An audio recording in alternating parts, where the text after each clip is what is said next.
that's not even the 15th most interesting thing that came out of camp today. I feel like that, if that's something that is continuing, like if that's a recurring trend from him, I don't like that.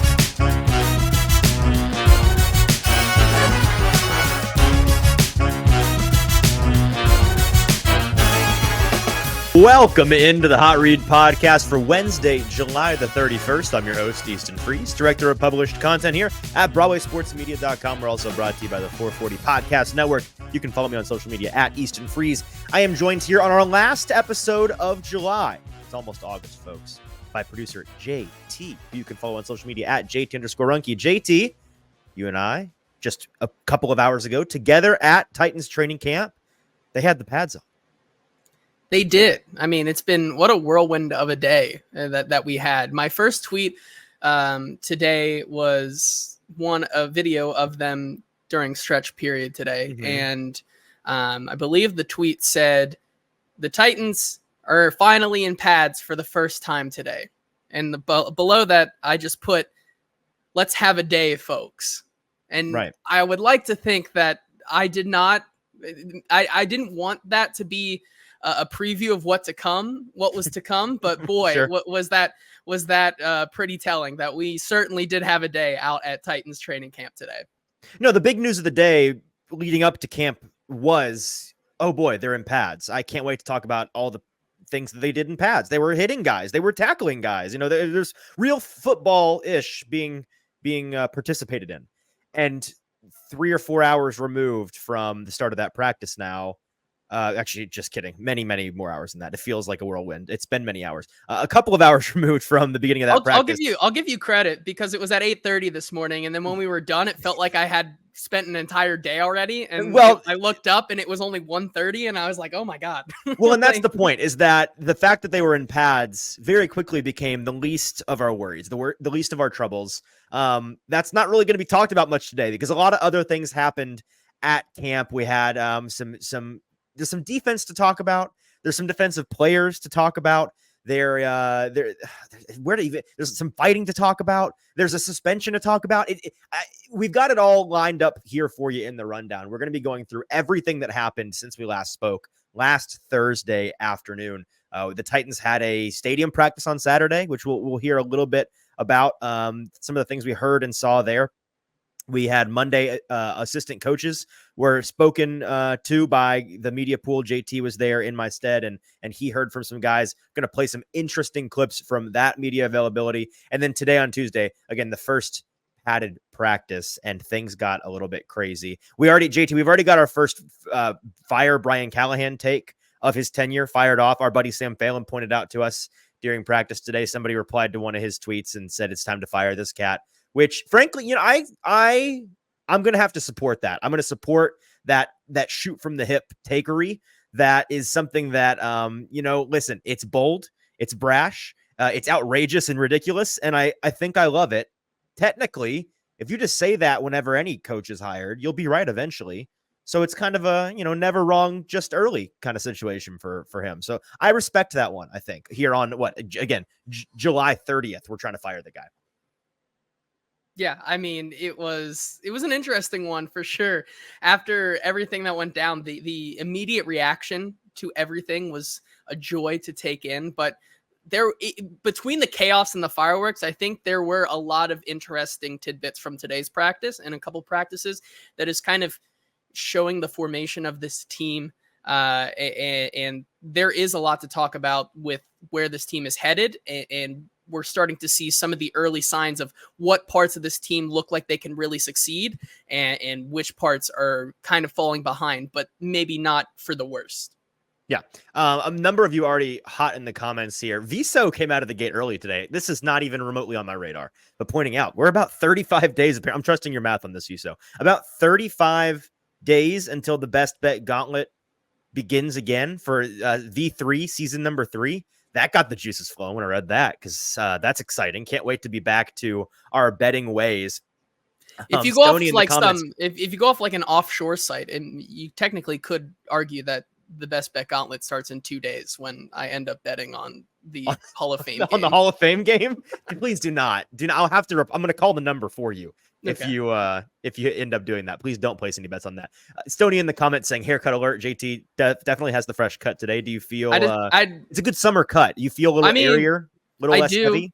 Yeah. Paul Kaharski today said that my beard looked a lot better, but like the thing about that is like, he's like, it looks better than the last time I saw you. And I was like, Paul, I didn't do anything differently. I just cut your hair. So maybe that's what that was for. But I got a compliment from him today, so I'll take the wins that I can get, I guess. But yeah, I decided after the assistant coaches yesterday, I was like, it's time. I went straight. I'm done with it, because the humidity really just gets to me. So. Yeah, having a big mop, it makes it tough this time of year in Tennessee. Stoney is already doom scrolling in the comments saying, boys, we are down bad today. Don't sugarcoat it. It's that I don't agree with that. But maybe it's just because I'm team content. I thought today was fantastic. Great day. I would do 10 out of 10, would recommend, would participate in it again. Things weren't all great for the Titans, but again, it's July 30th. I am not going to really freak out over that. Do we want to just start with some big picture things here, JT? Actually, excuse me, a couple of housekeeping things. And then we'll dive into the scrappy start that the Titans had to this padded practice, getting into the fighting very often and early. We have a survey out. We mentioned this on the last show. It is for all of the 440 sports podcasts. If you have not yet filled it out, it is going to be linked in the description of this podcast. It will be linked in the description of this YouTube video. Wherever you're listening, you should be able to find it.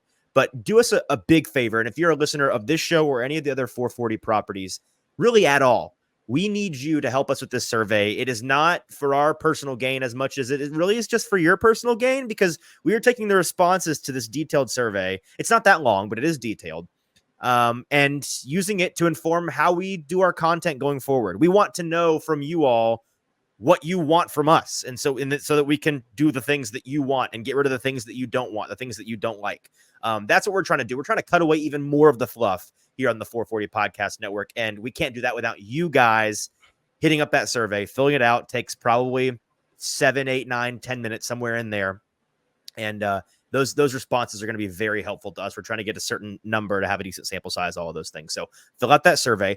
Also, one other favor you can do for us, if you're not watching with us live on YouTube today, leave wherever you're watching it, on Twitter or on Facebook. Leave those places. Head on over to YouTube and search Broadway Sports Media on YouTube. Find the Broadway Sports Media YouTube page. Click on this live stream there. And in the comment section, that is where you can be a part of today's conversation with Glory Day Sports and Stoney and Alex and Nick and Kenneth and Joey and all of these guys that are in here with us today.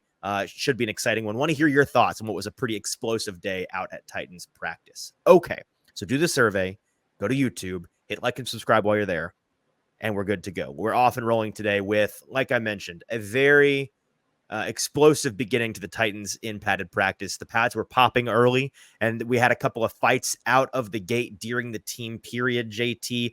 The first person really to instigate a fight was Jeffery Simmons, the leader of this team, according to him, according to Ran Carthon, according to anybody that really knows anything about this team. He is in that leadership position. The Titans go as he goes, as Ran Carthon pointed out last week. And he started off swinging at JC Latham, which the swinging part, not cool. The fighting part, like Brian Callahan said, and we're going to hear from him in a second, I don't really care.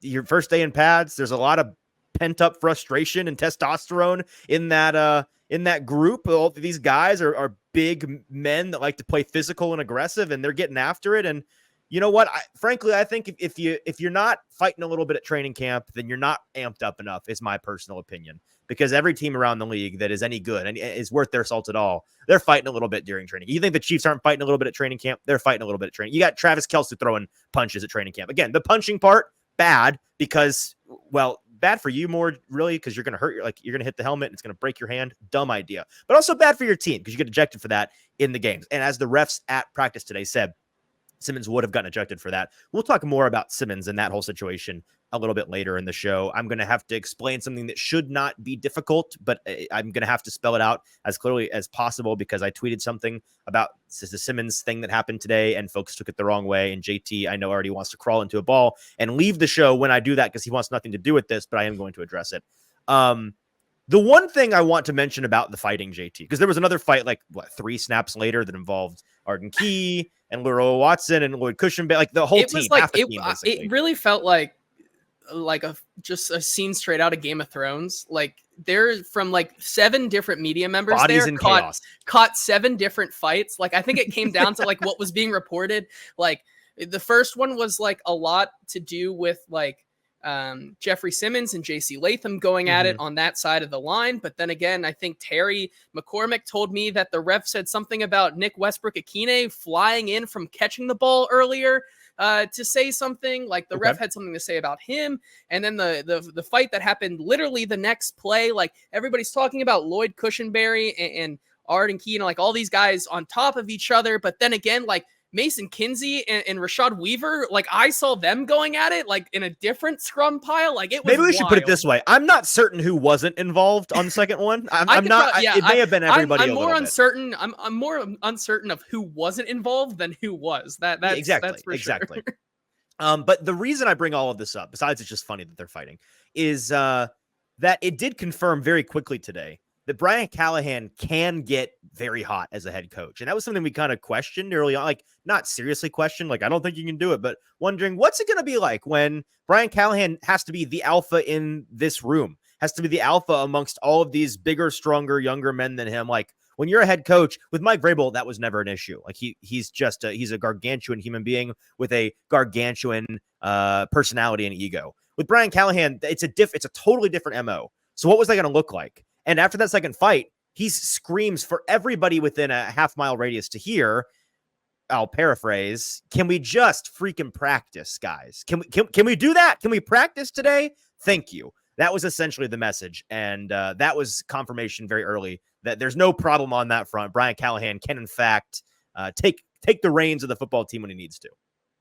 Yeah, I like you were saying, it's not like we were questioning it per se, but like we hadn't seen it, right? And what's it going to look like? Right. Exactly. And I think even I was impressed by the way Brian Callahan kind of composed himself today. He was even going after the refs a couple of times, like, because this is the first time some refs other things also, we can't say on the air, but there were some times loud and clear messages where the refs were also trying to, get in the swing of things. And Brian Callahan was very not agreeing with the calls that these refs were doing in this mock game. And so saw a little bit of fire from Brian Callahan and a little bit of a different side when things really haven't, the adversity finally hits, and how he responded to that was, with that fire and that passion that you want to see out of your head coach and your leader on the field. So I think that was just not that we were questioning whether or not he had it, but it was just nice to see that other side from him that we haven't yet. So that is good, and they fought. They also played some football. And amongst the football that was played, the overarching theme of the day, JT, and I know that you and I agree on this, we were discussing it with a handful of folks that were at practice, and pretty much everyone agreed. Again, it's just one day into padded practice. Just one day. But after this one day, it's fair to say this is a defensive football team right now. The defense is fast, and the offense is slow. And that's not particularly surprising, I think, if you've been paying attention. The idea that this offensive line, all of these new weapons, a year 2 quarterback that's trying to figure out his groove. There's a lot of moving pieces on the whole team. Don't get me wrong, I'm not saying the defense is returning a ton of starters and it's just they're picking up where they left off. That's not the case. But the offense has more to work through, and I think they have more deficiencies, especially when I think about the offensive line in particular, to work through, where it's a vital part of their operation. And it's got a lot of youth and a lot of newness, and it's taking some time to gel and to figure out the scheme. Defensively, these guys look pretty good so far, and it's always difficult to tell in practice. The anecdote we keep using, JT, is last year when Arden was coming off the field in August talking about how he had 9 sacks today, and it's like, wow, this defense is eating the offense for lunch. The defense must be great. You always have to consider, alternatively, it could mean that the offense is quite bad, and last year that was the case. We just didn't quite realize it at the time. Arden, not the greatest generational pass rusher that has ever graced God's green earth.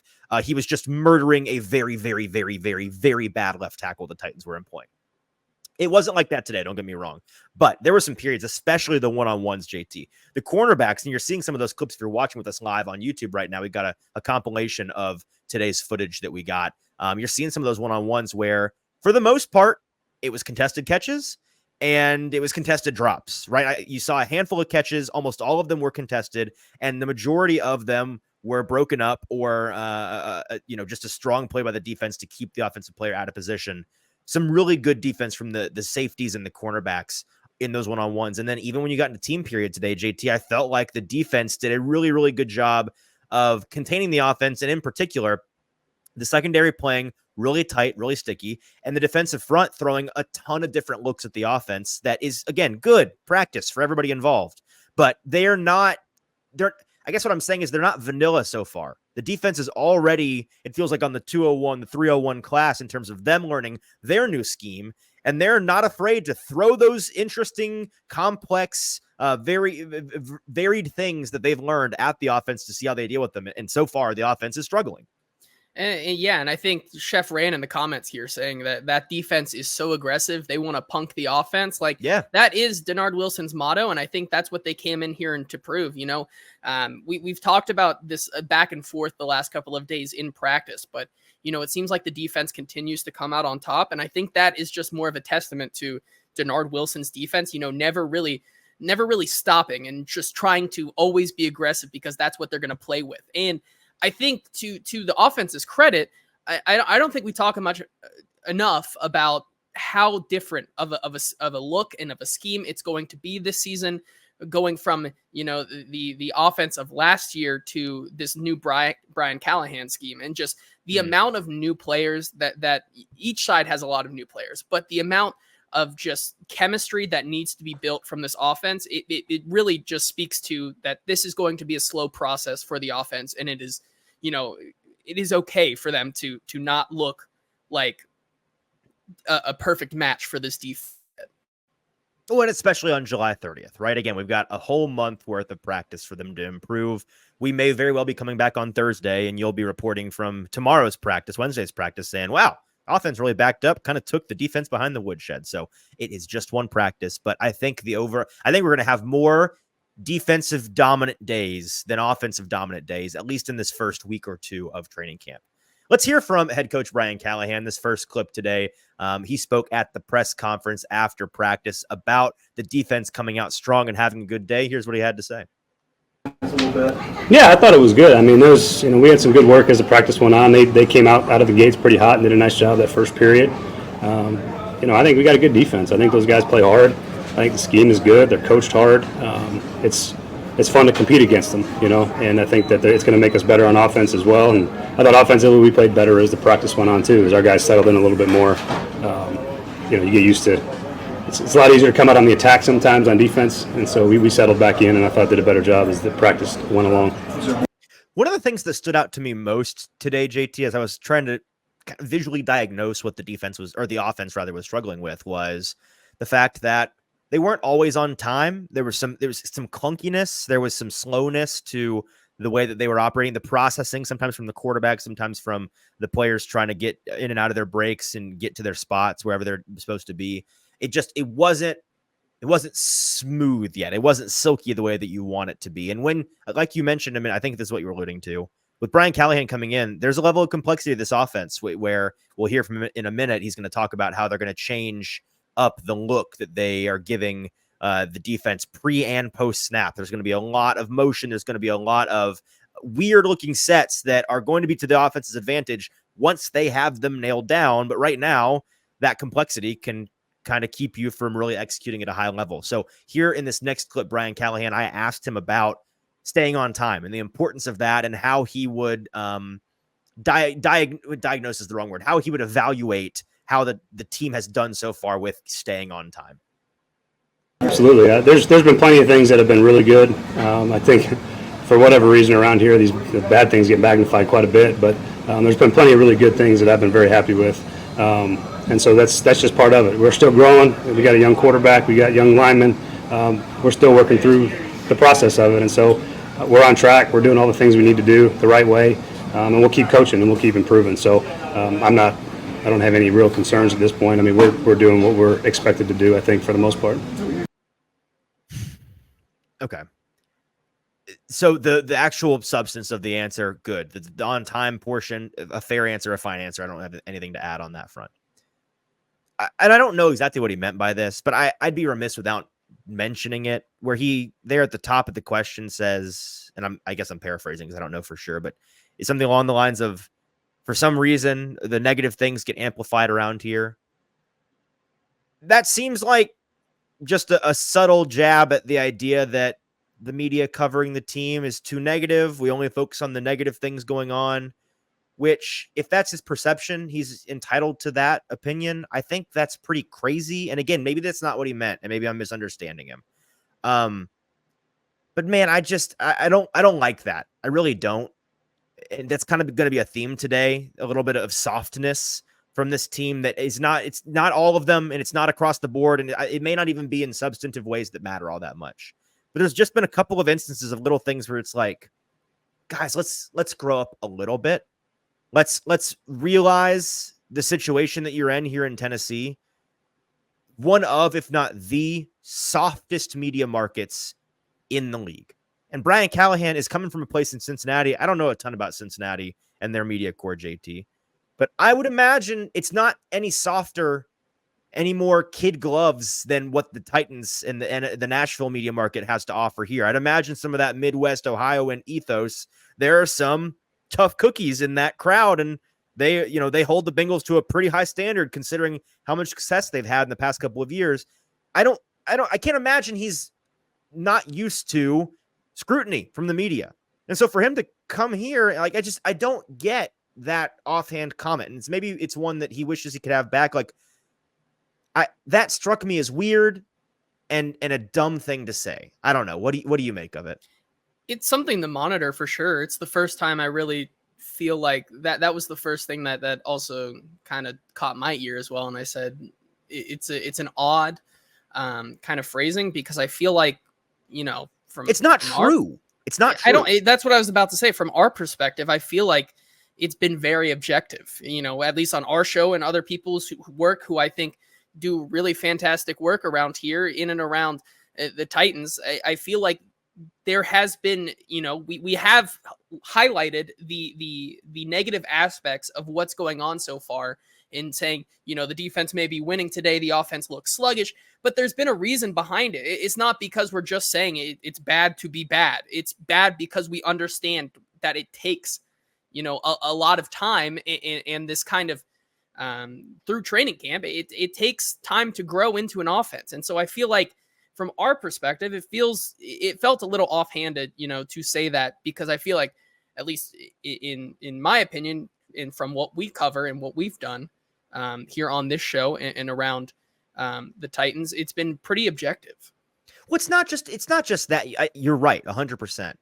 But what makes me the most confused about this, I guess, is that we've been talking on this show for the entirety of the offseason until 10 seconds ago about how, man, things have been just so rosy. Everything has been so positive. The vibes have been so high all throughout the free agency period, all throughout training camp. There were like 2 total additions of guys that we weren't necessarily, like, the general consensus wasn't necessarily crazy about, but they weren't like end of the world guys. Kenneth in the comments brings up, maybe it was the fact that Tavondre Sweat has kind of been crucified before camp. And if that's what he's talking about in particular, that's fine. JT and I believe, agree with him that it's been over the top. We've said so multiple times here on this show that part is too much. But as for the entirety of the coverage of the team, it's been pretty much nothing but positive ever since he got here.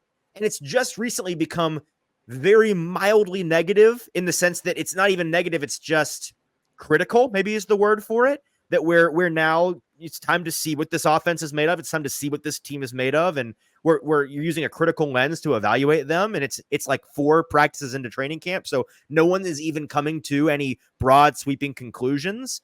And so I wish he would have elaborated on that comment. Frankly, I wish he wouldn't have made it. But since he did, I wish he would have clarified what exactly he meant, because it just doesn't make a lot of sense. And it makes me wonder who he's listening to. It does. But that's not, again, I'm sorry we spent this much time on that today, because it's not even the 15th most interesting thing that came out of camp today. I feel like that if that's something that is continuing, like if that's a recurring trend from him, I don't like that. It's something to monitor for sure. It's the first instance, I think. And you know, whether it was maybe on the heels of just kind of the aggression and fighting that happened today, in looking at through that lens, I know me and you both kind of felt like after practice, it felt like everyone was a lot more on edge. And could it be just because of that? Very possible. Yes. Well, I mean, but not the defensive personnel. They had a great day. The cornerbacks seemed very happy. The defensive coaches seemed very like, this is how it goes.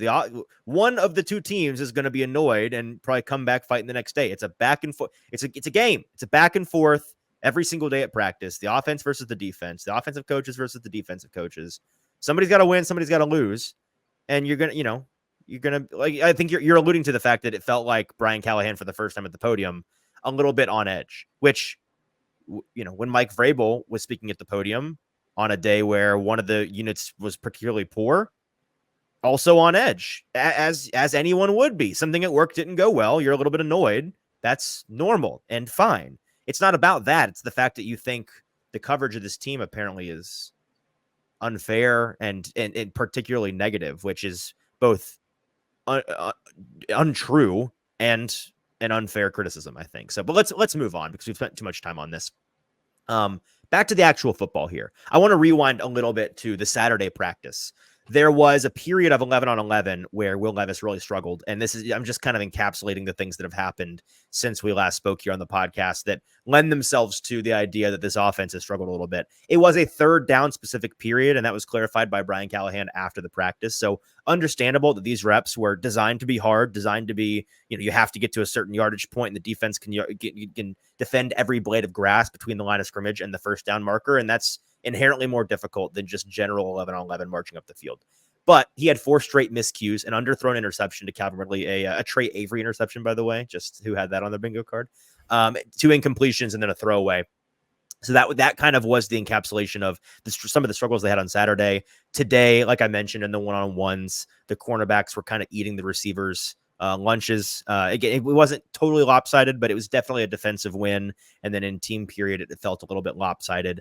One more clip here from Brian Callahan. This is what I alluded to earlier. This is from the Saturday presser outside, or I guess on the field of Nissan Stadium after that practice, talking about how they're going to be moving guys around. And again, this is not an excuse, but it is a reason, I think, for why we can acknowledge this offense is off to a little bit of a slower start, and we can acknowledge that that is perfectly normal, perfectly acceptable, I think, at this point, and perfectly predictable based on the fact that they're trying to do some difficult things. And here's Brian Callahan explaining some of it. Yeah, we're gonna move our formation. We're gonna move our players all over the place. Pre-snap motion is a big part of what we do, how we manipulate the defense, and so that's definitely going to be part of what you see come Sundays. Is we're going to move the formation a lot with a lot of different people. So that was a sampling of some of the things that we've been practicing and working on. All right, now let's go from that Saturday practice to the Monday availability. And JT, I'm going to throw it to you here because you were there yesterday talking to, amongst all the head coach, or amongst all the assistant coaches, Tyke Tolbert, the Titans wide receiver coach. And he had a pretty interesting comment about one receiver on this team and the maybe unpredictable role he's going to be playing. Yeah, so we had an opportunity to talk to Tyke Tolbert about a multitude, but I specifically asked a question to him about, Jaquan Jackson and how his progress has kind of come along during training camp so far. As we know, he is the 6th round rookie from this past draft class here. And, a lot of speculation went into that, with Tyke being at his pro day, this felt like a very influential decision that came from him and ultimately was a big factor in why they drafted him. So I asked Coach Tolbert about what he thought of, Jaquan Jackson's progression so far and what he can still improve on. And here's what he had to say. And I think there's a part of this answer, which I think both us and Zach Lyons of Football and Other F Word show kind of pointed out that's pretty interesting about this answer. And here's what he had to say. Every day. Again, being a rookie, he's getting exposed to high NFL, how we do things, play calls, lining up, motion shifts, adjustments, and he's playing 2 positions, both the F position and the Z position. So he's learning every day. He's in there longer than probably anybody in the meeting room, studying, going over stuff with the assistants. And every rep he has out here, he's getting better with every rep. So he's on track doing exactly what he's supposed to do. So that part about F and Z, that's a part that I think most folks would listen to and hear and say, they'd say nothing. Actually, that would go in one ear and out the other, and you'd kind of be like, I don't really know what that means, but whatever. That's the most interesting part of this, JT, because Z, that's the slot, right? That no one's, yes, the small guy is going to play in the slot, but the F, that's the curious part. And as you mentioned, our buddy Zach Lyons pointed out to us, hey, this is the second time he's now mentioned this, and it means a certain thing in this scheme. Yeah, and without going into too much detail that we can't give away, we're starting to get some more ideas about how they're going to use this F position. I think there's multiple different players playing that F position. I think it's not just a receiver only. I think it's more of this in this Brian Callahan offense, a guy who they can use in a lot of different looks and packages. Kind of a joker role, right? Exactly. I think that's more of the way that, between him and a couple other players that we've seen out there now kind of playing this F role. I think it's something that's brand new to this offense. And, I think especially there was one play today where Jaquan made a really nice play on a designed look to him that I think that was him playing the F role. And I think that's something we're going to see a lot more from some of these guys, like Treylon Burks and like Chigakonkwo, these guys who can be yards after the catch specialists and find these designed looks in Brian Callahan's offense where you see, there are other players who are going to be an every down type of player like DeAndre Hopkins and Calvin Ridley and Tyler Boyd. And that's what they do because they've proven it.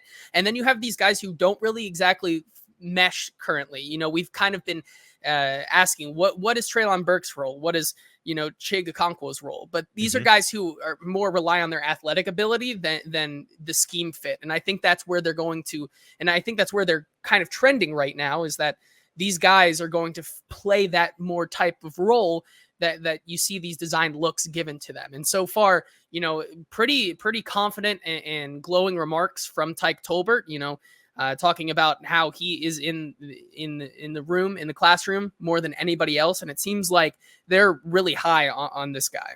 They are high on Jaquan Jackson. And again, we have to be careful about what we do and don't say. Something we can't emphasize is, again, the Z is the slot. The F, very, very much not the slot in the Bruce Arians system. And again, this is a point that was brought up to me by our buddy Zach Lyons. So shout out to him over at F Words Pod. The F in the Bruce Arians system, which is what we're drawing from here, it's in 3 wide receiver sets, and the F is the outside receiver that runs double moves and deep routes. They are, and it's not necessarily in a clear out manner as much as it is a designed look, designed. What can I say? It is, like you said, it is scheming a guy for a specific play. It is not your run of the mill playbook scheme. It is a concept that is designed to do something in particular. And so I think that's exciting, and we can kind of leave it at that.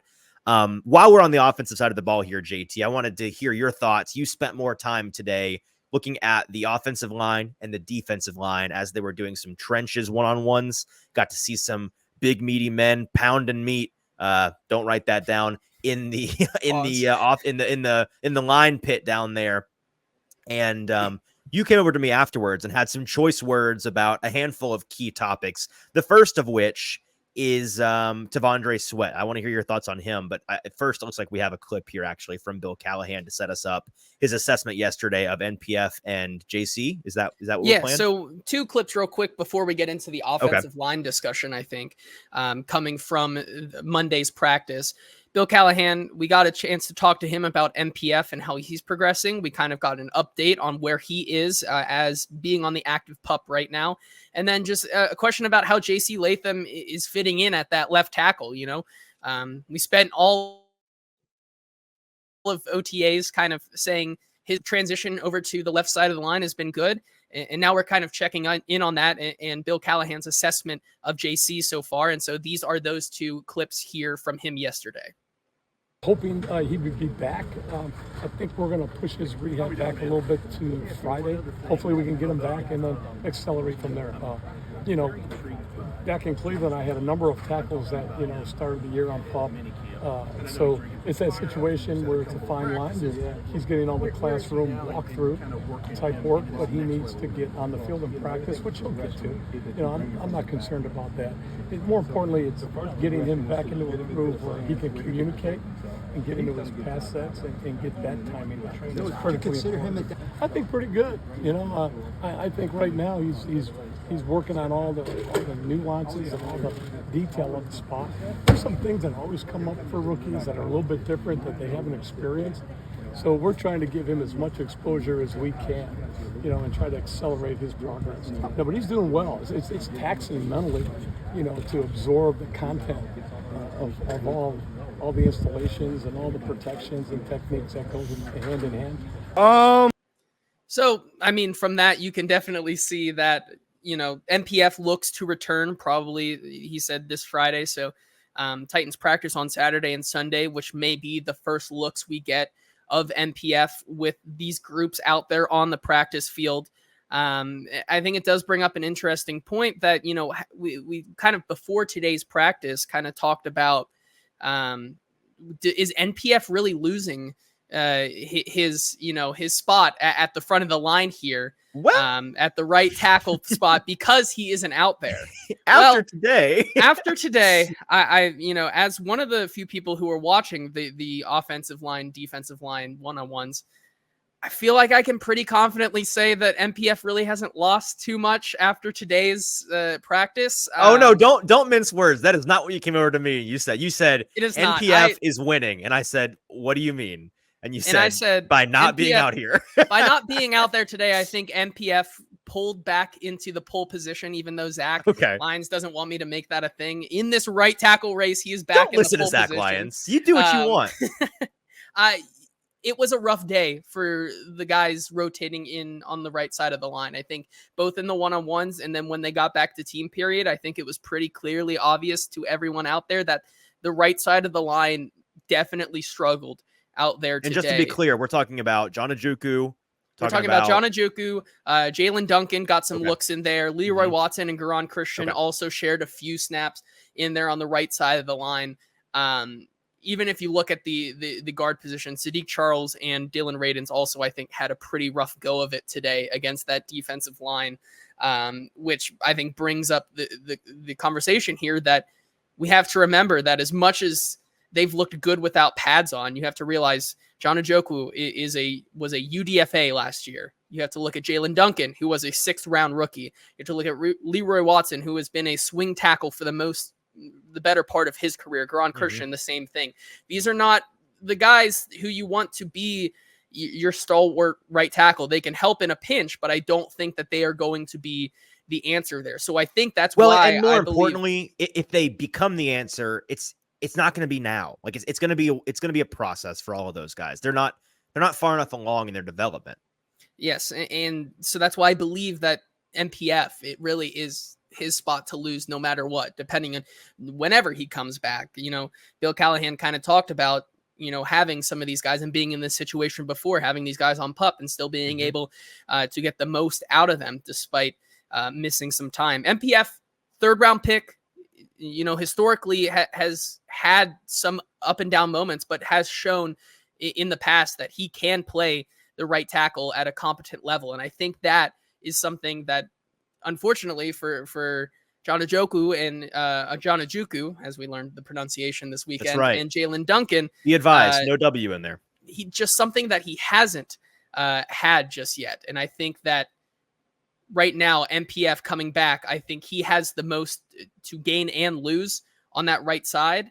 And it's going to be a process throughout the entirety of training camp. I'm interested to see if they can come back the next time they put pads on and kind of battle back against the defensive line, because it was a rough go of it today. As Deagle points out, yes, JT and Stillman, just a couple of chums. It literally was just us, which is, I think, is the funniest thing.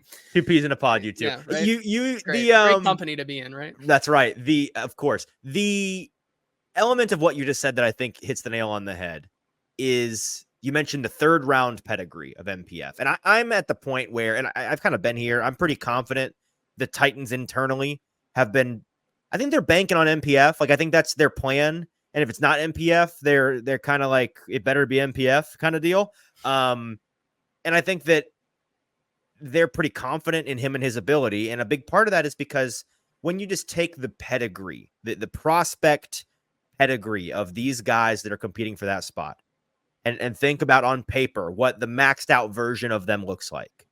There's a reason that MPF was a third round bona fide. This was not a Titans reach kind of deal. He was a bona fide day 3 caliber draft prospect. And the rest of them are NFL journeymen, UDFAs, 5th, 6th, 7th round guys. It's different classes of human beings. And if NPF reaches his ceiling, it is significantly higher than the theoretical ceiling of any of these other guys. And so that's something that they're taking into account. And I think that's something they're looking at and saying, okay, Bill Callahan, he can get the best out of pretty much anybody. Let's have him get the best out of the guy that could be the best on paper. So I think once he comes back, it's been fun talking about John Ojukwu. It's been like talking about these guys that are getting chances to take the job. And again, one padded practice, one day, not even August yet. I understand that. I'm going to be pretty surprised if we get to the end of August and with, barring an injury, barring a big suspension or some big setback, I'm going to be surprised if it's not the MPF show. I think that was the obvious answer at the start. And I think it's going to be the ultimate answer because that's where you need to go as a team. Now, on the other side, talking about some things a little bit more positively today. Today, in pads was by far T'Vondre Sweat's best day of practice so far. I know me and Paul Kaharski were talking about it. He started out a little bit sluggish in some of the individual drills, but it seemed like a lot of the guys, this is the first practice they've had at 8:30. It's been that way for him the whole time, though. And I'm not trying to say he doesn't try. I'm not. I get the vibe from him that his practice style is jog through the individual drills, go hard in the team drills. Like is that what you've seen? That's kind of what I've seen. It's kind of the pattern that's been following. And I think certainly for those agility drills, I don't know if that's exactly T'Vondre Sweat's forte anyways. So, with those, he like, I'm not going to take my forklift out on the BMW road tests, your road track. It's not the point. I need to pick up and move this large object. I don't need to go in and out of the cones. However, when we got to the team periods and the one-on-ones, T'Vondre Sweat looked incredibly dominant today from top to bottom. In the one-on-ones, he was consistent every single rep. He went up against Sadiq Charles and Lloyd Cushenberry.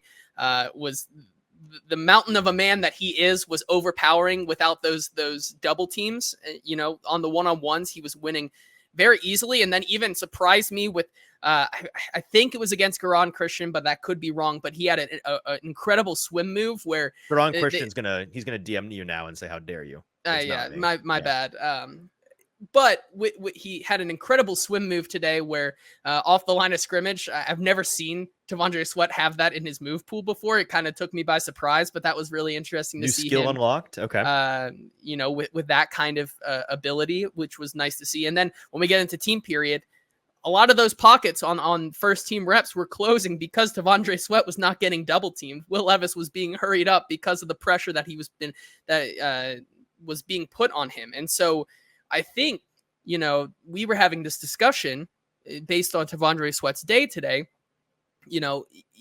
going back to kind of those agility drills, you're not asking him to be a Jeffery Simmons type player with the technique and the finesse. But if he can just do that and use his raw power to kind of overwhelm you on the offensive line, that really should be all you need from this player. And even in his rookie year, if he's not putting up the numbers, if he's able to just contribute to drawing those double teams because he continues to do what he did at Texas and just overwhelm the interior of that offensive line to where you can get guys on the outside to really get better and more advantageous matchups, that's really all you need from him. And that's all you should expect from him in his first year. And anything other than that would be a pleasant surprise bonus from this guy who I think can continue to develop even past year one.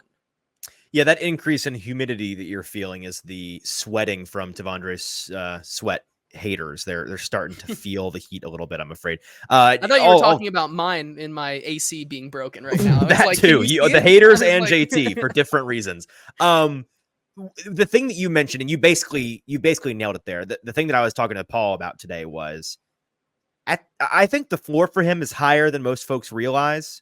Because at the very, very, very least, the bare minimum expectation for him is if you can just go out there and be a mark And by be a mark, I mean just put that body on the line and get on a dude and force them to double team you. Because as we've seen at the Senior Bowl back in February, and now during Titans practice once they put the pads on, in one-on-one drills, T'Vondre Sweat wins. It is all he does. He forklifts guys and ruins their day. He gets past them one way or another, usually through them. It's hard to go up against the guy one-on-one because of his mass, because of his strength. And because of that, on the offensive line in actual game 5-on-5, you're going to see a lot of, I think, opponents being forced to double team him or chip him or do something other than just put a hat on a hat because of the sheer size and strength. And if you can just do that, even if he is 0% pass rush effectiveness against every double team, just never beaten a double team ever, he'll be drawing double teams. And that means there's not somebody to double team Jeffery Simmons. There's not somebody to chip the edge rushers coming around the outside. It's going to open up a lot of opportunities for the other players on this defensive line to get home and benefit from him just taking up space and taking up opponent resources. That's the bare minimum. And I think that is what you're going to see from him, even if he kind of, again, if he's not effective as a pass rusher at all to begin. It won't shock me if we go back and we watch the tape on Mondays and it's like, oh man, Jeffery Simmons got home in under 2 seconds. And it's because he was one-on-one against a guy that has no business guarding him. And oh boy, that center definitely would have been double teaming Jeffery Simmons if not for the existence of T'Vondre Sweat. So that's what I'm excited to see. And if they get Jeffery Simmons and T'Vondre Sweat out there during a preseason game, I can't wait to see it. I'm stoked to see what that looks like. Yeah, as Chef Rand says in the comments, it's almost like they had this plan. It's almost like they thought that through. Yeah, they may have considered that. As he also says, having to double Sweat opens lanes for blitzing and gives Simmons a one-on-one, especially bringing in a guy like, a guy like Jamal Adams, talking about how highly they've been talking up Kenneth Murray, which has been a pleasant surprise and maybe proving a lot of us in the media wrong about Kenneth Murray and what he can bring to this team. I hope he makes us look so stupid. Can you imagine Kenneth Murray is like the defensive MVP this season? I don't know if he was supposed so to. Funny. I don't know if he was supposed there's to a 100% miss rate. There's not a single person in the media that was like, I kind of like it. No, we all hated that move. Nobody liked it. So it's going to be really funny if we're all wrong. Yeah, I mean, the way they continue to talk this guy up, it really feels like he may be the centerpiece of this defense. When JT, for lack of a better term, he looks good. Yes, bad. I mean, it's limited. It's not been much, but so far, he has attracted my attention for positive reasons only. Yes, I'm 100% with you, and ends that Kenneth Murray tangent there. Maybe we went out of order. A little bit. The last thing we have before we get to just some general notes and then the news with producer JT is the Jeffery Simmons topic. And you're all lucky, JT in particular, because we've gone long so far, and so I won't spend much time on this. I just want to clarify. I want to explain to folks from a news standpoint what happened today, and then clarify something that I said on social media. Jeffery Simmons, during practice, as we mentioned at the top of the show, got into it in both of the fights that were involved. In the first fight, he swung. I can't say he threw a punch necessarily, but he swung at JC Latham. He did something that the referees told the coaching staff he would have been ejected for that in a game. His day would have been over. And he was not removed from practice. Let's listen to this clip here. This first clip from Brian Callahan asked about why he did not eject Jeffery Simmons from practice today. I did not. Why did you? Oh, because it's first day of pads. Guys are cranked up. They understand what it is. We reined it back in. We had no problems after that. So I don't anticipate it being an issue. Fighting is not something that we want to accept. It's not part of the rules of the game. I've explained that before. I'll explain it again. It's training camp in the first day of pads. He's trying to set a tone.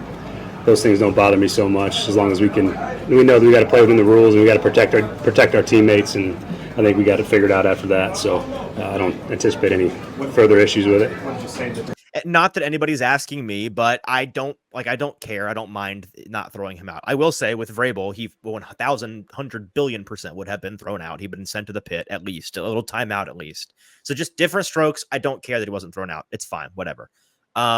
Here is a clip from Lloyd Cushenberry, his teammate on the offensive line, talking about just the raised temperature in the room when the pads come on and trying to toe that line between being aggressive and being reckless. You always want to get to the edge, but you don't want to cross that edge or that line. That's something we got to learn with a new team, new group of guys. we're all competitive.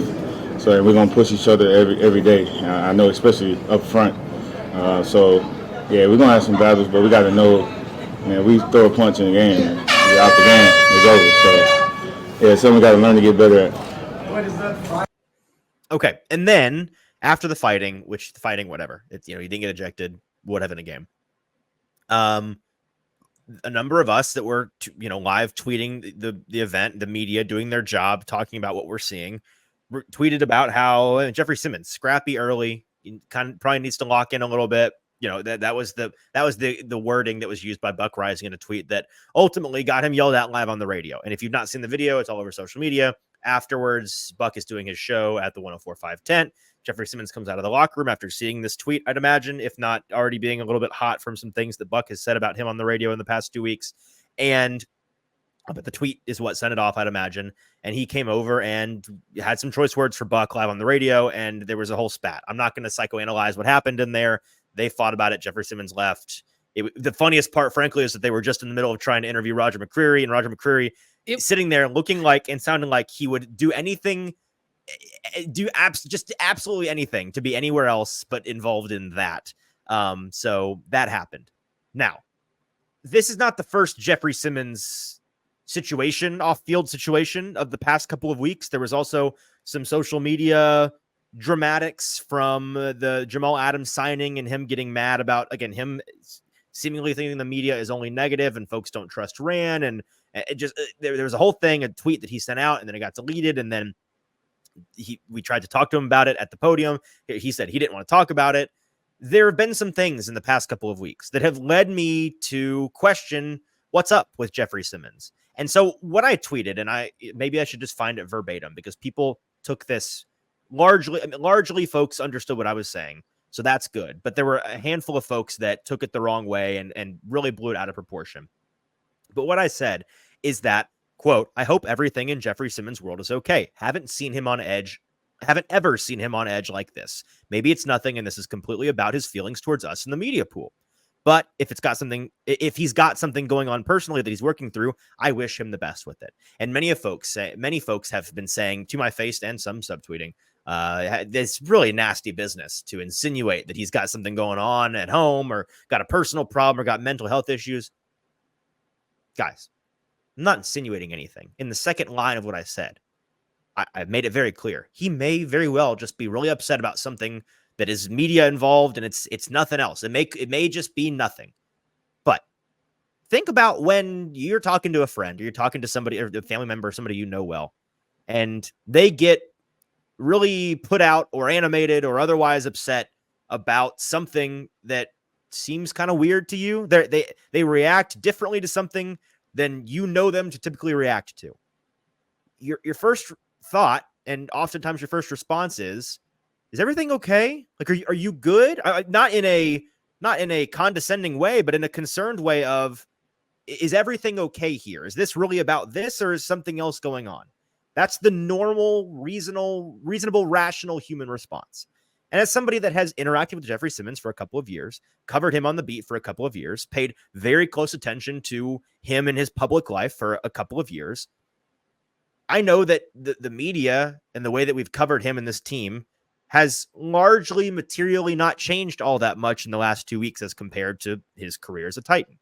And I know how he's reacted to and interacted with the media the past couple of years in his career as a Titan. And I know that in the past couple of weeks, the way he's reacted to it and interacted with us has just been different. It's been kind of weird. Again, he seems like he's on edge. He seems upset. And again, it may just be that he's really upset about the media. So he's sick and tired of something. I don't know. It's his issue's not with me, because I'm not publicly very critical of him, because I don't feel compelled to be. But he seems frustrated with a lot of things. And so all I'm saying, with genuine well wishes and not insinuating there's anything going on with him, I'm just saying, if there is something else going on, there's more to this, because it just kind of seems out of character. I hope everything's okay. I do. I'm hoping that everything's okay. And I'm not trying to gas. People are saying I'm gaslighting, that there's something going on behind this. I'm not. It's not like that. I'm just saying, if there is, I hope things are cool. So I really think that shouldn't be that hard to understand, JT. I don't know. Does that Is that you want nothing to do with this? You want to just move on? It's just like I feel like I'm a observer of things. I don't like to, as Rand says, we keep. So your silence telegraphs to me and the rest of the audience that you think. See, now you're putting me in an impossible position here. That's right, because I'm about to put words in your mouth unless you give an opinion on this. But I'll spare you. I'll spare you. That's so mean. I know. Those are my thoughts and my thoughts alone, not JT's. For JT's, you'll just have to imagine what he thinks about the situation, and you can let your imagination run wild on that. Okay, yeah, sure.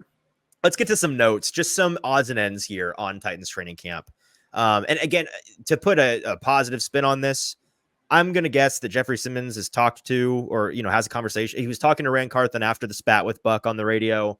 I'd imagine he's going to have to speak to us sooner or later. I'd imagine this blows over, and whatever it is, whether it is something behind the scenes that he's dealing with that is causing him to be on edge, or perfectly likely he's just upset with us in the media, things get worked out and he continues to be the self-proclaimed leader of this team that he can be.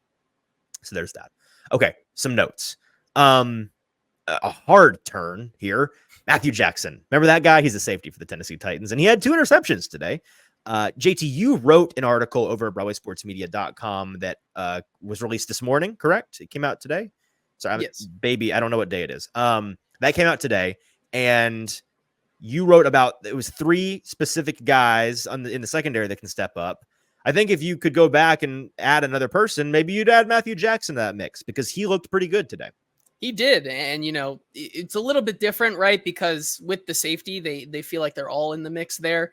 This morning I wrote about, the cornerbacks with, L'Jarius Sneed and Cheeto Awuzie just being, not out there right now. There are valuable reps to be, picked up in training camp right now. And so I wrote about 3 guys who Brian Callahan did talk about today. I think he read your article. 2 of the 3. Yeah. He might have read my article. I don't know. But he talked about 2 of the 3 today, Trey Avery and Jarvis Brownlee Jr., who he thinks, has seen an increase in reps and has kind of stepped up in that moment. I also wrote about, Gabe Judy-Lawley's outside shot looking in to kind of make the most of his opportunity with those guys out right now. However, Matthew Jackson was a pleasant surprise. And, we talk all the time about, before Jamal Adams was signed, the safety room is really Amani Hooker, Elijah Molden, if he can, stay healthy. And then after that, we were looking at Mike Brown, Shaheem Carter, and Matthew Jackson. And, if Matthew Jackson can be a positive contributor and contribute to shoring up that depth in the secondary, I think that's a complete win for this Titans team who may still be lacking in that depth department after the signing of Jamal Adams. Yeah, absolutely. And so really just and Kenneth in the comments as well saying, can we give Caleb Farley a shout out also? Sure, I think he played, he had some really nice moments today, making some, pass breakups that were pretty impressive against, DeAndre Hopkins, I think was one of them. I think NWI was another one. Yeah. The D-Hop one was a PI, but I think the way that you can fairly not sugarcoat the Caleb Farley situation is that he is out there competing. And while he does not look like a top flight receiver or a top flight cornerback today, he does look infinitely more capable as a football player than he's looked in not ever in college, but NFL career years. Like he's back to being out there competing and improving and playing. And again, with all that, talk about that draft pedigree, with that pedigree, with those skills, there's opportunity there. And so that's exciting to just see him out there getting a shot. So I think that's cool. And, if he ends up even just being like a replacement level Trey Avery kind of guy at this point in his career, I think that is better than it frankly was looking like it was going to be there for a little bit. One other guy who you mentioned in the article, but I want to give him a shout out today. Jarvis Brownlee Jr. starting to look like that guy we thought he would be, starting to look like the guy the reason why he was our draft crush ever since the Senior Bowl. The things that we saw from, we talked about this last week, wasn't it? Last week when we said, hey, one guy that we think is going to be so much better looking once he gets the pads on is Jarvis Brownlee Jr. because this cat can play, and his play style is infinitely, insanely aggressive, super in your face, super physical, and you can't really do that unless you're wearing pads as a defensive back. Today, he was I mean, he was all over dudes. He was sticky is the word that you used. I think it's perfect. He was very, very sticky all day long. And I think the pads were the thing that were missing for him. Yeah, you know, it may have been a little bit harder to see him out there because of not having pads, but I think he was by far my top cornerback of the day. I think he played the best out of there amongst the guys who were out there. If you want to go look at some of his one-on-one reps, I believe I put 2 of them up on my Twitter page. You might have put a few up there, but you know, I kind of titled one of the videos that I sent out with, this guy continues to do everything that he's been advertised to do: fast, physical, aggressive, but most importantly, with that aggressiveness, being sticky against a receiver. And we saw him against you know, Tyler Boyd today, one of the guys who's been one of the more shifty receivers early on in training camp against some of these corners, and was able to stick with him. The same things that I saw out of him that really made him catch my eye at the Senior Bowl. And so I was able to write about him this morning. I think he has the best shot out of guys like Trey Avery and Gabe Judy-Lally and all these other guys fighting for a roster spot. I think he has the best chance to make the most out of his opportunity currently right now. And even if and when Cheeto comes back, I think he has the best chance to start week 1 as the cornerback 4 on this team early in his career. And so I had the opportunity after the Nissan Stadium practice to catch up with him and kind of just ask him about how he's handling maybe an increased amount of reps since some of the veterans are not out there. And, you know, how is he kind of transitioning into the and how he's progressing currently in training camp. And this is what he had to say. Man, I love Cheeto. I love all the vets, man. You know, they're a big part of my game and the reason I'm getting better and better and progressing every day. You know, they feed me a lot of information that I need in order to succeed in this game. And even though Cheeto is out, you know, he still stays on me. Make sure that I'm doing the proper things right, you know, making sure my eyes in the correct place. But more than anything, man, you know, it's a challenge. And, you know, I'm always willing to be ready for a challenge and just be the best person I could be, the best version of me, come out here every day. And I know if I'm doing that, then I'm getting this team better. Yeah. I love listening to him talk. He's weren't you the one I think very early on you compared him to help me out here, Carolina Panthers. Oh, Xavier Legette. Yeah. He's like if Xavier Legette was better at talking. That's that's what he sounds like. If there's one thing I can say about him, though, he's the ultimate vibes guy. I mean, he at Nissan Stadium was taking it all in. I think he made me wait, 25 to 30 minutes after practice because he literally was trying to sign everything and anything that someone would ask him. He was the guy who got DeAndre Hopkins to go back over and sign more autographs after I had the chance to talk to him. This dude is an infectious energy around I can tell that he is a big energy guy within the locker room. And so I think he plays with that energy and turns that into that aggressive, cornerback style of play. And so I'm excited to see what he can continue to do here at training camp. I love it. All right, let's keep it chugging here because we are going to be late today. Jack Gibbons, I just wanted to mention him. Man, this cat, I spoke to him today, and we'll play a clip here. Y-axis Jack Gibbons. We talk about him all the time. This guy can get upfield in a hurry, north and south. He's a darn good linebacker, man. I like Jack Gibbons up and down. It's the side to side. It is concerning in coverage and sideline to sideline. He leaves some things to be desired, and that's why I'm not necessarily comfortable with him as the starter. But he, can prove me wrong, and it kind of seems like he's going to get the chance to do that. Here's a clip from him. I asked him today about his ability to get uphill and the way that this Titans coaching staff is trying to get the spine of the defense to play fast and loose and just trigger instinctually. And here's what he had to say about that. That's definitely what they're preaching is everybody to just play loose and aggressive. But yeah, definitely at linebacker, the more you can get downhill, we don't want to be running sideways. The more we can get downhill, the better we're going to be. We got some really great guys up front, some really big guys that they're going to have to handle. And so if we can get downhill, it's either going to free them up or they're not going to block us and we're going to be able to make plays. So yeah, definitely trying to play really aggressive in the run game. So that's Jack Gibbons. Maybe burying the lead here on the odds and ends guys. Malik Willis refuses to die. This kid, he won't quit. This cat, we can't get this cat to leave. He was written off a lot in the offseason, especially after the addition of Mason Rudolph to the roster. And yet, JT, the past 2 practices in which he has participated on Saturday and then today, not been bad. It's not. He's looked like the best quarterback in the last 2 practices. Looks kind of good. Yep. And again, let's threes, not get crazy that he's the best quarterback on the let's not get crazy. However, what I think is fair is we heard in the spring from Brian Callahan, Malik Willis and Mason Rudolph are going to get equal opportunity to win that backup roster spot. When we scoffed at that, we were like, okay, sure. I don't think it's crazy anymore. I don't. I think just, giving them a battle is something that is going to happen. Open minds will be had about Malik Willis. And speaking to some folks behind the scenes that are involved with Malik Willis, have been throughout the spring and are, they train with him more than once now, JT. I have heard folks talking about how this version of Malik Willis is different. And a big part of it is that, and the word that is constantly used that I'm hearing again more than once now is, well, he's finally got guys around him in that building that know a thing or two about quarterbacks. He's finally got somebody around him that knows how to, coach up and develop a quarterback, which is about as scathing an indictment as you can have for the previous regime. The idea, you're insinuating there wasn't a guy that knew anything about quarterbacks or how to coach them on the previous team.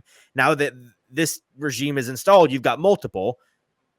Okay, good for Malik Willis, good for this team, quite bad in terms of reflecting on the past. But today, I mean, the play of the day was Malik Willis fumbling a snap, which he's got to improve on. He can't keep dropping the ball. But he drops the ball, steps back, recovers, gathers himself, lays just a golden, chef's kiss, delicious pass out for, of all people, Bryce Oliver, streaking up the right-hand sideline. Gorgeous touchdown. Perfect placement. He did that exact same kind of thing a couple of times on Saturday. There's a video floating around. If you go to quarterback coach Sean McAvoy's Twitter page, there's a cut up of all of Malik Willis's reps from the Saturday practice, which is supposed to be private, but some fan in the stands filmed it for you. And so you can go check that. I think it was Sean's son actually filmed it. So you can go and check that out. If you want to see that he put some nice reps on paper. So, we're at the portion of where I give you my analysis on it. I don't have any. Besides just that it's interesting. Do you think that with this battle for a backup spot that Malik might not necessarily be in competition to be quarterback 2, but justify keeping a third quarterback as that emergency type? Is that more of the competition that he is kind of competing for? Is it more of a roster spot in, not losing this guy to a practice squad and somebody else picking him up? Is that kind of the battle he's facing? Do you think that is more of it? Or do you think it truly is Brian Callahan saying it's one or the other? I get what you're asking and why you're asking it. And I understand the thought process given the past 2 practices. And yet I go back to the original point, which was, well, you didn't bring in Mason Rudolph. Like if you got a Mason Rudolph on your team, you don't need a third guy. But if by the end of camp you determine that Malik Willis is worthy of keeping over Mason Rudolph, then shouldn't the same apply? Where you say you got this caliber of quarterback on your team, you don't need a third guy. I think that logically that has to be the case. And so I think I'm still at the point where I'm going to be surprised if they keep 3 quarterbacks. I don't think that's going to happen. And I think a big part of it is because they went and they found a reliable backup guy like Mason Rudolph. But if the tables turn, I don't know. It wasn't an insignificant amount of money, too. I think that's the biggest thing as well. So I think it's an interesting discussion, and we'll have to continue to watch that, I think.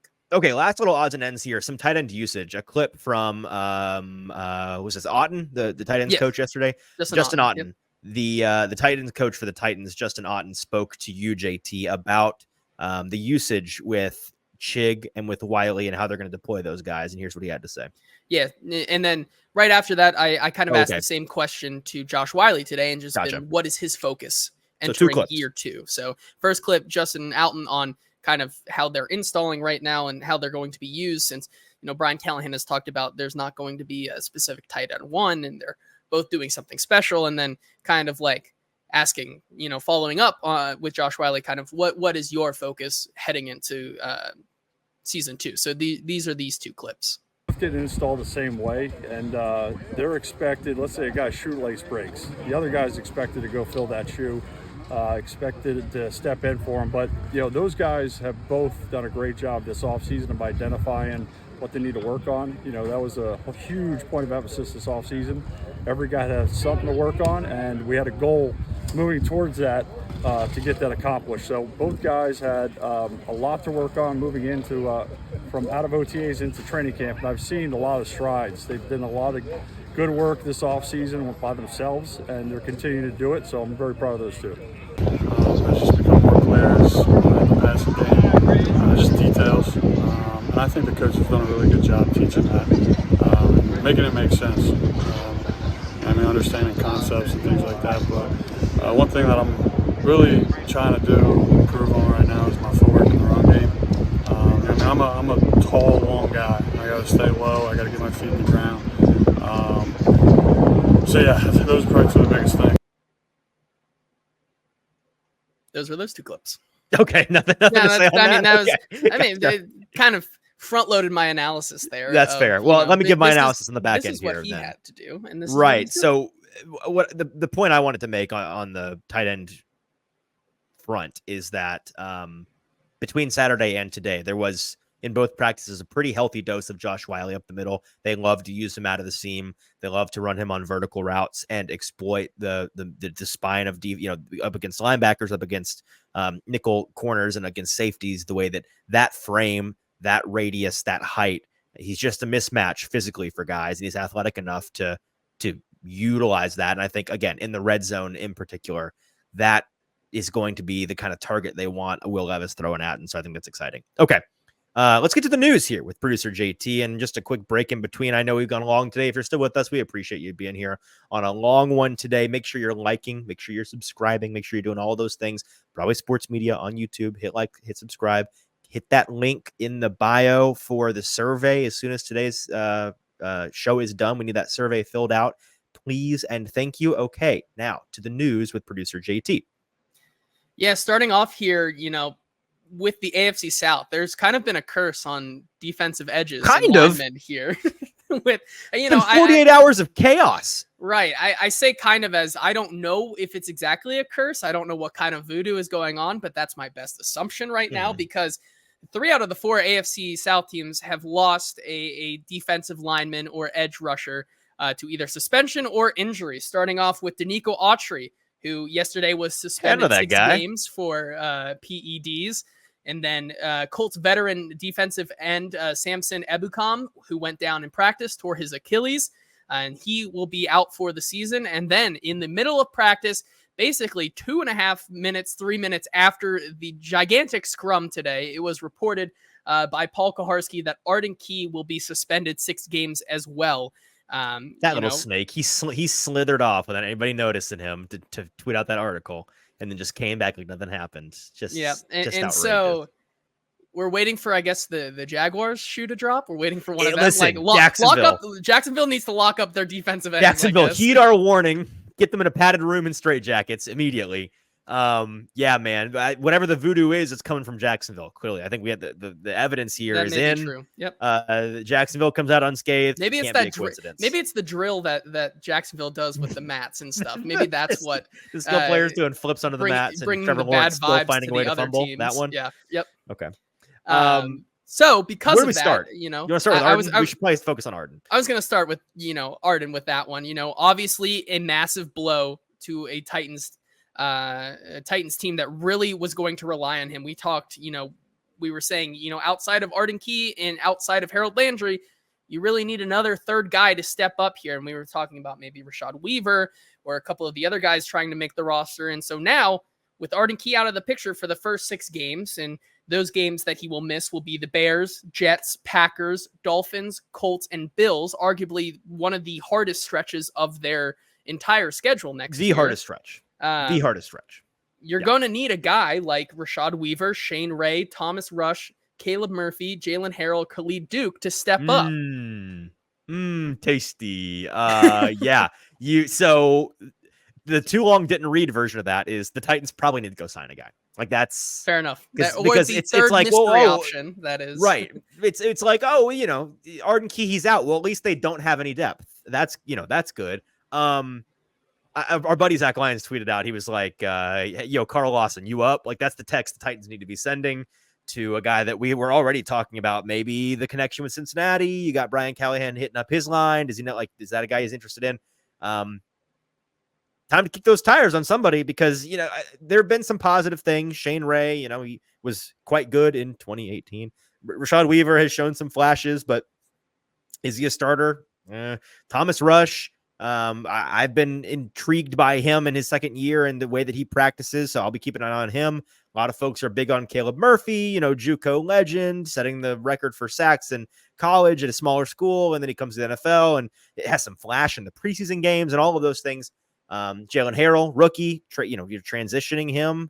Wrong rookie. Not transitioning him, but is a 7th-round player that needs developing.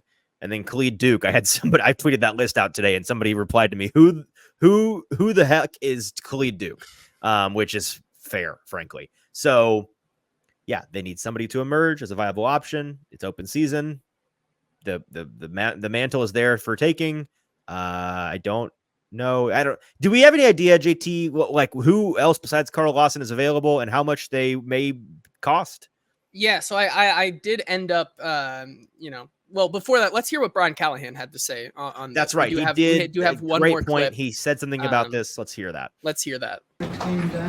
Yeah, I mean, I'm aware of the news. It's a league thing. I don't really have much to comment on until that comes out from the league. But yeah, we'll see. You know, I don't know. It's not something that you wanted to hear, but we don't really have a choice. We got to go play football with who we have, and if we can find someone else, we will. And if we can't, then we got to play with what we have. So that's sort of where we're at. The takeaway there is, and I quote, "We'll see. I don't know. We don't really have much of a choice, do we?" This is true. This tough. is true. Not great. You know? It's not great. I did end up looking at the current available free agent edge rushers, like, according to Spotrac. I'm sure it's an illustrious list of in their there's prime so talented players that are very cheap, right? The most likely player that would be a great fit is indeed Carl Lawson, who most recently played for the Jets. He is 29 years old, just turned 29. And his previous AAV was 15 million. So, you know, he's not going to come cheap. I think that's going to be more of a lucrative offer. You're probably not going to pay him 15 million, but he's going to cost more than, you know, a bargain barrel roster churning type of guy.